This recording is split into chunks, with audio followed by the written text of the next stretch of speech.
Tennessee, y'all need to wake up if y'all don't want red flag gun confiscation laws passed in your state. Now, forgive me for being a little close to the camera, but I don't want the wind and other outside noise to kind of block out what I'm saying, and you actually be able to hear me. Now, I'm saying this because there's a couple of rhino Republicans, and again, I don't care if you're a libertarian, constitutionalist, conservative Republican, whatever. If you claim to support the Second Amendment, the point is you have someone claiming to be something they're not, who is backstabbing you on the principles they claim to represent. And you have at least one of them, one notable one, the Lieutenant Governor of Tennessee, Randy McNally, advocating for red flag gun confiscation. Now, I shouldn't have to tell you why a red flag law is blatantly unconstitutional and a horrific, terrible idea. But in case you don't know somehow already, I'll explain it at the end and get this information out there to the people who need to hear what I'm about to say, particularly people who live in Tennessee. So it was in the news, and the Tennessean, and the Tennessee Firearms Association, the state gun rights group, covered this as well, that he's advocating for red flag gun confiscation laws. And I suggest if you don't want this, you Google, if you don't know the website already, you can Google Tennessee General Assembly. Should be one of the first couple websites that are in the search results. Click on it, navigate the website to find your legislator using your address and zip code, and then it'll show you their email and their phone number, and call them and say absolutely unacceptable for a red flag gun confiscation law to be passed in Tennessee. And they should vote no on that and not even consider it. It's blatantly unconstitutional. Tell them not to support any kind of red flag gun confiscation law in any way, shape, or form or fashion. Now, it's sad I have to make this video, but a lot of people in states like Tennessee, they get complacent. They think, oh, it's a red state and, pro Second Amendment, like Jared. I love Jared of Guns and Gadgets. I appreciate what he does. Don't know how he has time to do it all because I know it takes a lot of time. But he celebrated Tennessee passing constitutional carry. And I comment, I'm like, dude, that's not quite real constitutional carry. They watered it down. There's some stupid provisions in there that I won't get into now. And a lot of these people who are celebrating passing it and claiming to be on our side aren't really, because behind the scenes, they have opposed real constitutional carry in years prior. And they're opposing fixing the law to make it real constitutional carry now. Anyway, I digress. One of those people is Lieutenant Governor Randy McNally. He's the one, pushing red flag gun confiscation laws now. So it shouldn't surprise anybody if they paid attention when Randy McNally has opposed pro-Second Amendment bills in the past, whether it be repealing gun-free zones or, passing real constitutional carry. But also, it was just a few weeks ago, maybe a month ago, that he was in the news for commenting on some young gay social media influencer's page. The guy was in short shorts and underwear and doing provocative poses. And, he's commenting on there you're such a ray of sunshine, And I told people then, don't be surprised that this guy doesn't really represent you. He doesn't. He's 70 years old commenting on some young dudes that couldn't be older than 20 or so. Looks almost young enough to be in college or just graduating high school, and commenting stuff like that. And regardless of how you feel about gay rights or homosexuality, I'm not trying to digress or get off topic. The point is, he's misrepresenting himself as a conservative Republican who family values and Second Amendment, and that's not who he really is. Because those of us that are truly on the right, or just true constitutional libertarian types, we don't have real representation in government. We don't. We have people who claim to represent us and then backstab us. Unprincipled pole smokers is what they are. Opportunists who see a chance to get elected and they know they can't do it in the political landscape in a state like Tennessee without claiming to be a Republican or whatever, right? Yeah, if you live in a district that has Thomas Massey, Congressman Thomas Massey out of Kentucky as your congressman, yeah, you might have real representation, but most of us don't. We have a bunch of unprincipled, opportunist pole smokers who claim to represent us and don't really. So start paying attention. Don't just think because you live in a red state, everything's all good. Tennessee has a Republican supermajority, and they're wanting to entertain red flag gun confiscation laws. Again, red flag gun confiscation laws are so bad that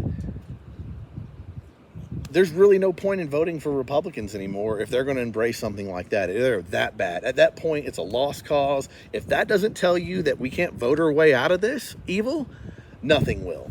And while, yeah, I am a little black-pilled, and I respect a lot of stuff and agree with a lot of stuff Devin Stack says, you know, our country's going to continue to crumble regardless of whether or not we lose more ground and lose more rights. It's still going to continue to crumble. It doesn't help us to lose more of our rights, to give them more ground. We need our guns when things crumble, you know what I'm saying? So we certainly don't need to give them ways, you know, more power to use against us.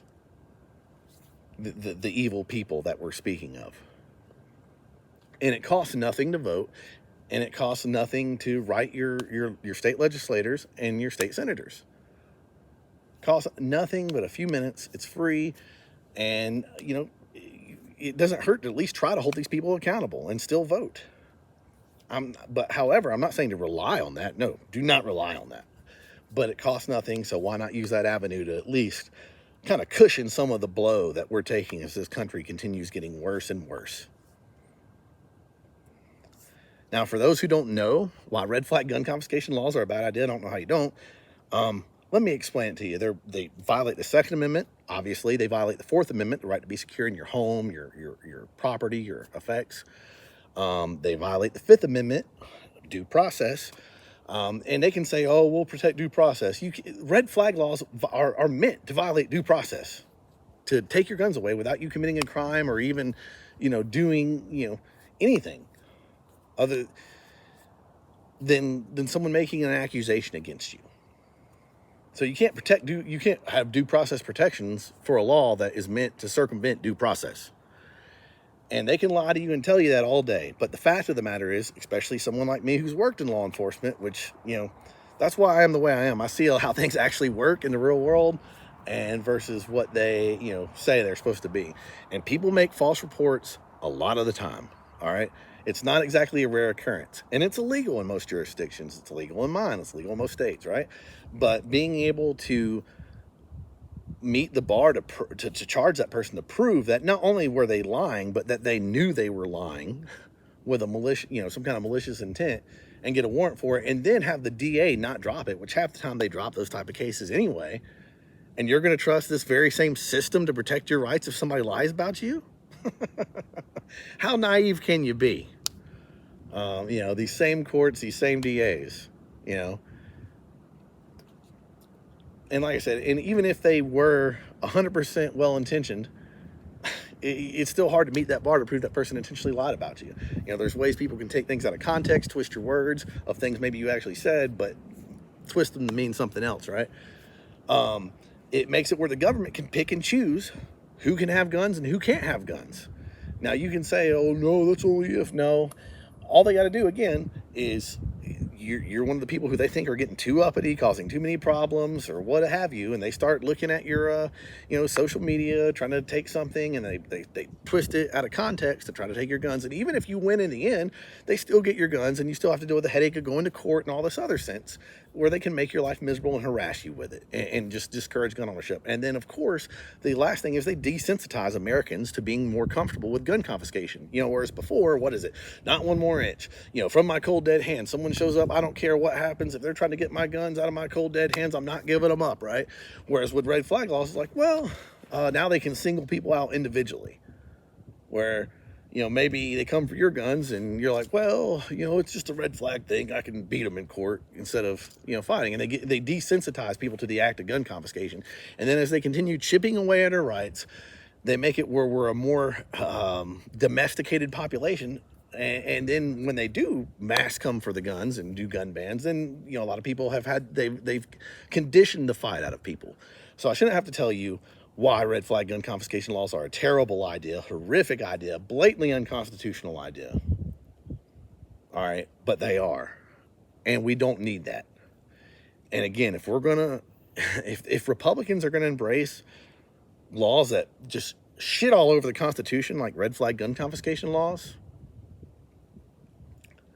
then why vote for them? It really is pointless. At that point, the country's lost, and you need to realize we're not voting our way out of this. And tell them you're not going to forget who they are, the people who vote for this nonsense. And hold them accountable at election time, regardless of what happens. Don't forget. They think far too often we do. And again, if my language offended you, I would dare say that you're focused on the wrong thing. Yes, I'm a Christian and you should pray about this. But, you know, you can speak vulgar without saying a single cuss word, and you can still use cuss words to emphasize righteous anger, which is mentioned in the Bible, righteous anger. So please don't get wrapped around the axle on the wrong topic, and let's focus at hand, and let's prevent red flag gun confiscation laws from being passed in states that are supposed to be friendly to our rights, in states where you have legislators claiming to represent us. Not usually the best at closing out videos. Thanks for watching, and let's, I don't know, pray for the best, hope for the best, and prepare for the worst. And take that however you want to.